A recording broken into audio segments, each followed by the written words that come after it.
So here are 4 mistakes that I see even good players making today. Now the first one is an easy one. It's basically playing when you're tired. This is a form of soft tilt. If you're not completely 100% with it mentally, if you were up late the last night or you got up early this morning and now it's 1 o'clock in the morning and you're just barely getting by, you're not, unless you're playing against like the easiest players in the world, the biggest fish, whatever, you're probably better off going and getting some rest.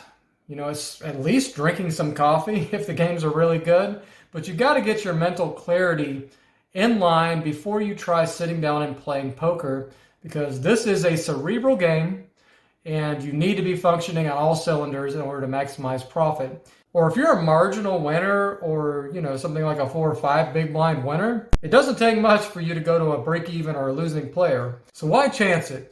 Get the rest you need, exercise, eat right, and you can expect your bottom line to thank you for it. Now, the second thing is people are still not leveraging the button as much as they should be. For you cash game players, basically this means you're probably not 3-betting enough when you're on the button.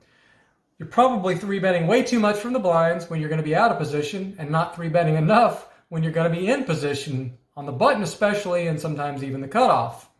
So what kind of hands should we be 3-betting in this spot? Well, I like to take against, regs and, reasonable players. Obviously against fish, this doesn't count. We'll talk about that in a second. But you should be probably playing a pretty polarized range.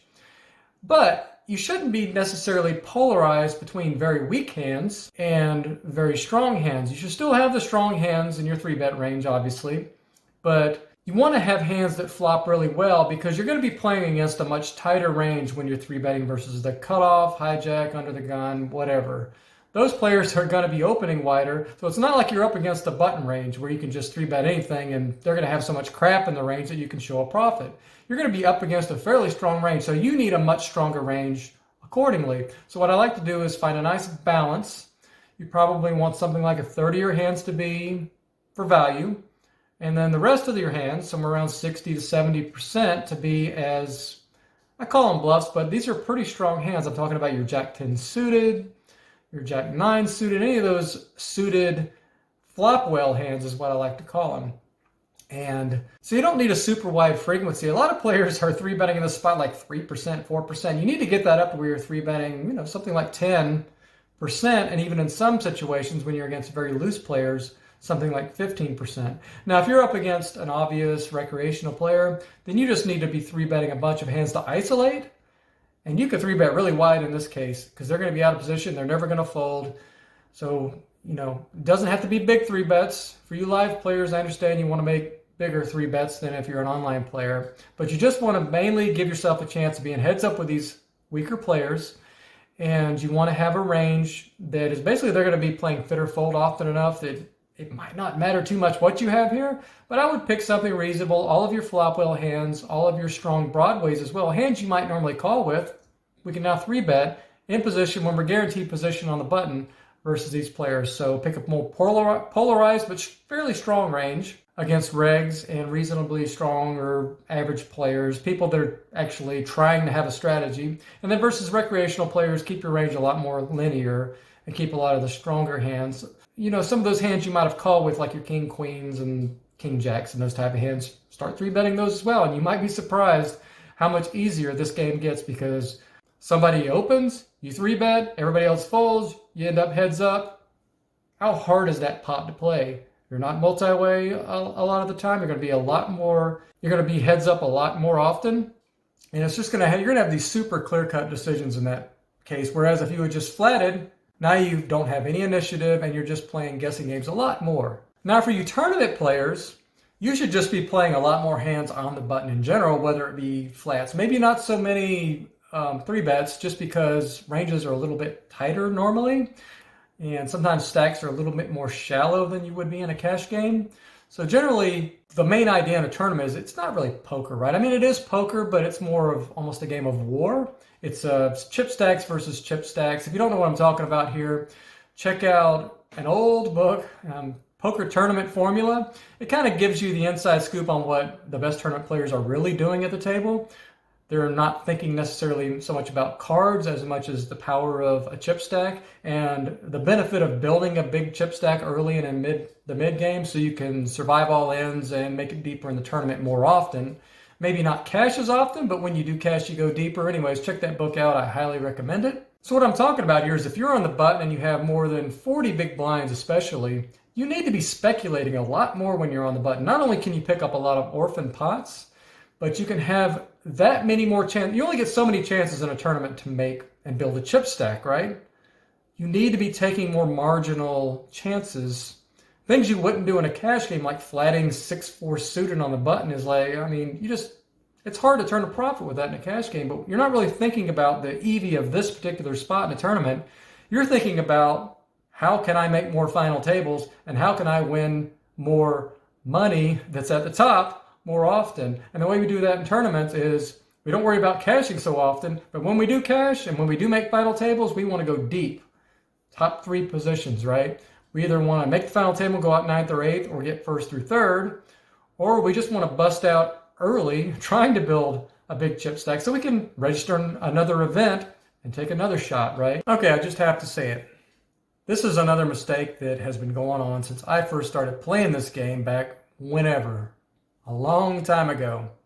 And that is a misunderstanding of what implied odds and direct odds are in poker. So you're sitting there in the big blind or small blind, whatever, you have this amazing price to call, right? You're like, your 6-3 offsuits, whatever you happen to have, you're getting like 4-1, 5-1 direct odds, and you're like, you know, I've got to have enough implied odds here that I don't have to make a hand that often, I should be calling here. But the problem is with those type of hands, when you do actually make your hand, you're going to have some reverse implied odds working against you often enough that it kind of offsets that amazing price you're getting. So unless you have exact reads on opponents and what they're doing, being fit or fold or whatever post flop, you're probably making a pretty big mistake calling out of position with a very weak range no matter what your price is. So you need to tighten up your calling range in the blinds in general. And in fact, I went several years, back 5, 6, 7 years ago, where I did not flatten the blinds more than maybe once a session. And I did this for years, and I was still a pretty big winner. So defending, quote unquote, your blind is really overrated. And all you're really doing is instead of defending it, you're just chasing your losses a lot of time post-flop, because a lot of times you'll have like that 6-4 suited, for example, or 6-3 off. So you flop open-ended, you spend so much money chasing that draw, and then when you do make your draw, you're up against a bigger straight, you're up against, you know, whatever, sets, boats. And when you do have a flush draw with the suited part of that, a lot of times you're up against a bigger flush draw. So you need to be choosing your hands wisely when you do. You want to pick your ace to king deuce suited isn't so bad, but so what I recommend doing is just picking a range that you're going to consider flattening with, especially in the big blind, when you're getting a good direct price, and kind of have your minimum. Like, I'm always going to have 4-1 with this range, and I'm going to throw away all those 6 deuce offsuits. I don't care if I've got 8-1. I'm going to throw those hands away. I'm going to save my mental energy for different hands, especially online. If you're playing multiple tables, this comes into play. And I'm just going to avoid these marginal spots. I'm going to kind of throw the call button out, except in specific situations where you have a high implied odds guaranteed. You have your 8-7 suiteds. You have your Jack-9 offsuits. Hands that can flop a lot of straight draws and make nut straights. Hands that can flop a lot of nut flushes like high suited kings at the minimum, but certainly suited aces. So if you just always want to flat ace X suited in the big blind, you know, that's certainly a lot better than adding in, you know, all these other reverse implied odds problem hands. So the last thing, the number 4 mistake, and maybe even the most important mistake that needs to be corrected that I see, is poor game selection. Now, I do realize a lot of online sites have now gone to where it's anonymous before you sit down, so you can't really game select that way. But once you do sit down and you've got a couple revolutions, you pretty much can have a pretty good idea of what kind of players you're playing against at the table, right? So what do you want to avoid and what do you want to look for? So if you don't do anything else right, or if you don't have any other criteria for table selection, if you put a tight guy to your left especially directly to your left, and better yet, 2 tight players directly to your left, and you only play in environments that have tight players to your left, everything else will pretty much fall in line for you. I don't care if you don't have fish on the table, although that's always a plus to have a fish anywhere at the table, but especially to your right. But keep aggressive players on your right and tight players to your left. So calling stations, wide 3-betters, fish, all those people want to be on your right. Nitty players, always you want to have on your left. If you don't do anything else, sit to the right of that tight player, forget about what everybody else is doing, and you will win money in poker, assuming you're doing everything else pretty well. Now, I do realize that live, you don't really have that much of an option. You can't just sit down, there's a guy to your left that happens to not be tight. You don't have that luxury so much, but, everybody plays a certain amount of sessions, I know you have to re-wait listeners, but what I would do live is if you just end up in a terrible seat, just go get a bite to eat, a snack, whatever. Take a quick break, make an excuse, not that you have to do that. Just get up immediately, go do something else, get back on the list again, and just hopefully sit down in a better seat soon. So avoid, your absolute best regs being directly on your left. Maniacs, obviously live, it's not that bad to have a maniac anywhere on your table. But if you're just not comfortable in that situation, you don't know how to deal with that situation, then you should probably go ahead and just stand up, find another seat. And some days it's just not going to be possible. And usually live games are so loose and bad anyway. Game selection isn't quite as important until you move up to some of the higher stakes. But, just be reasonable with it. If you sit down in a live game or you're just completely uncomfortable, don't have any qualms about standing up and coming back in a little bit, 30 minutes or whatever, and trying again. And if you get in another bad situation, you don't want to be bouncing around all day, obviously. But maybe give yourself 2 chances. Like the first time you sit down, if it's not ideal, stand up, try again.